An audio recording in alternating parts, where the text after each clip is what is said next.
hvis det är så mycket jämnt, da, så är det han som får första scoring, han vinner dysten. Att man att ta ett vanliga löjtøy i färden, hon är 5 minuter. Men alltså här är inte stig kom igen, tar en bara att en sån där gjorde fälla och en han gjorde fälla. Ja. Einas fällen som är visken i lötten i färjan. Ja, det är en spel till allt, ja. Det var 4 fällen, inte någon arrangerande. Vilka nu får han nästan strangulering. Armlas. Hur han tappade den. Ja, så jag kan på att Kristiansen tar sig tar han det sen? Nej, det var faktiskt han fick ett armlas av Egan Pott. Alltså jag kan Pott chipsa i ord, tar han tappade den. Så hvis man till lov att armlas och till lov att strangulera i Joto. Det är inte lov att sparka eller något sånt. Till lov att kasta och armlas och strangulering. Här tappade jag kan på ett armlas. Jag vill få en dista trät här i få en bronsfinal av trät. Ja. Och det är att sånt jag gjorde för dem och han har gjort för dem. Ja, här är det Hjalmar Johansson mot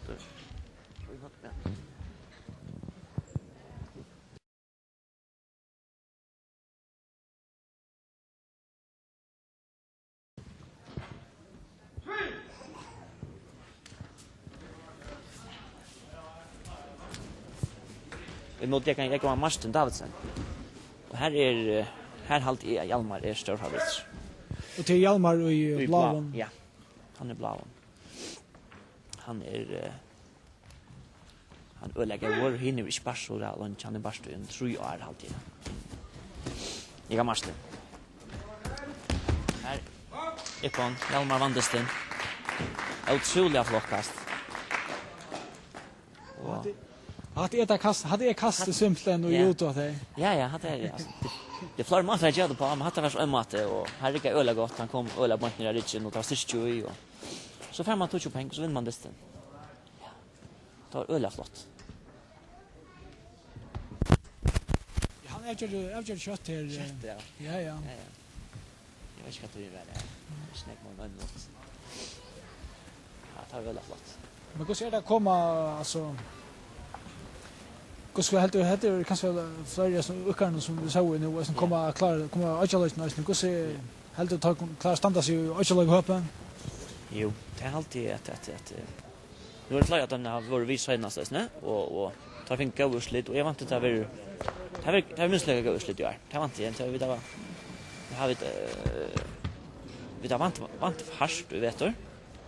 Och vi där finns ju inspiration, det finns ju nu kan vänja som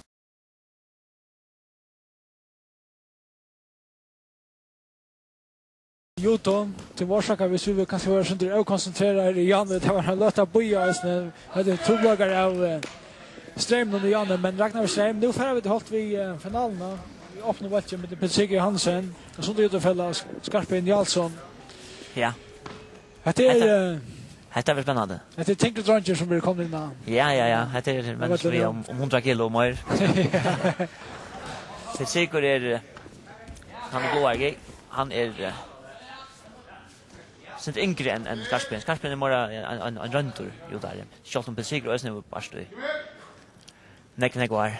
Ja, Pesigro var ju vi Achalo kommer rotas för Trondheimsjön. Ja, nämligen. Ta vi kan ett 3 plats. Ta Jack gott ju nu. Eller gott. Skarpen är väl veckan att och så börjar rattor och Ja, det är han har en öl av fyra. Där också så synd det så inte. Och tar alltså där man får gott täck till att så som på den vägen det. Öl är viktigt att man får in och röna finna så mycket gott grepp alltså täcka att man får kontrollera motståndarna. Men det är Bayer och Krustasher alltså för brota grepp nu just alla tuna. Så det som Petsiker röner här till han röner få upp på nackan här så här nu att hans undlingsställningar. Det kommer in i att det Skarpin är mer attraldande än en. Han kører bøynene vekk fra Petsikur. Det ser man.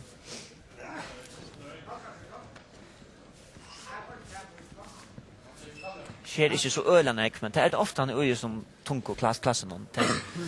Det er mer sånn oksing. Det som vi kallar betongjudo. Teknikerne, det tar som er latter og kvitjer. Är det mer styrke kanske som är kanske inte mer jag tror ja. Men kanske tekniken ska till. Han ska till. Det är inte bara vara starkare. Ständ man det ska vara på en så är galet. Ja, nu är stackar här, det var inte kvart det var jag vet inte man det var så jag en minuspoäng, jag vet inte. Ett lag. Nej, här också galet, ja, hunden ja. Tojen vill stäcka. Det här var ju 5 minuter att ja, jag hade inte Johan, 5 minuter boxar, tar boxas ganska touch för när jag minuter. Gjort det till ungefär 5 minuter, men det är otroligt strävigt alltså. Du sagst, det är ronko. Nowhere. jag vet inte vad det är som chat. Det ska få in allt det här. Få in allt. Ett land där. Alltså vi kan nekle färden lochust. Alltså vi kan blöjer så. Ja, så stäcka. Ja. Ja, så är klart att alltid jag tackar dysten uppåter. Så jag pitchar Hansen vint ner. Jag fick det vint ner i blavon. Tar det Ulla Warner, det ser man. Oj!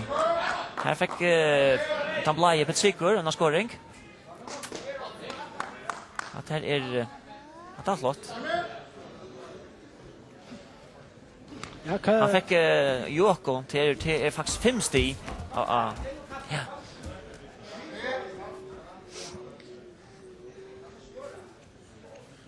Det är faktiskt Petsikur som framför nu att han blir.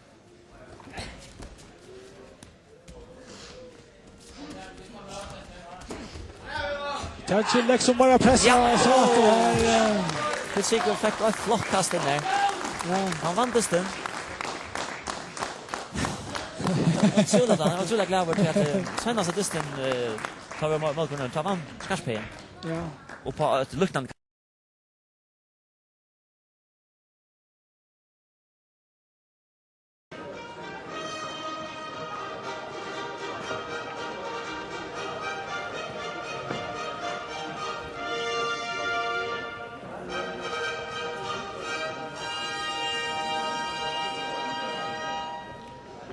og det heiersmerskene i 18. bortje, og det Sølveretter Olsen, utrøvnalakne vi Meira som handler. Brons og Romlo Archidalsen ur Hanna Jodefella og Hjalmar Johannesen ur Sunda Jodefella.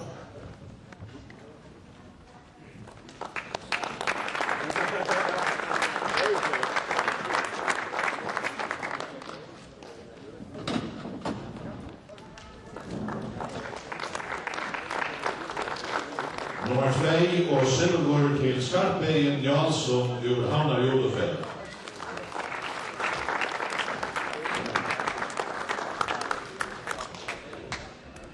Vinnare og färgamastare Petrus Sigurd Johannesen ur Sunda Jodefella.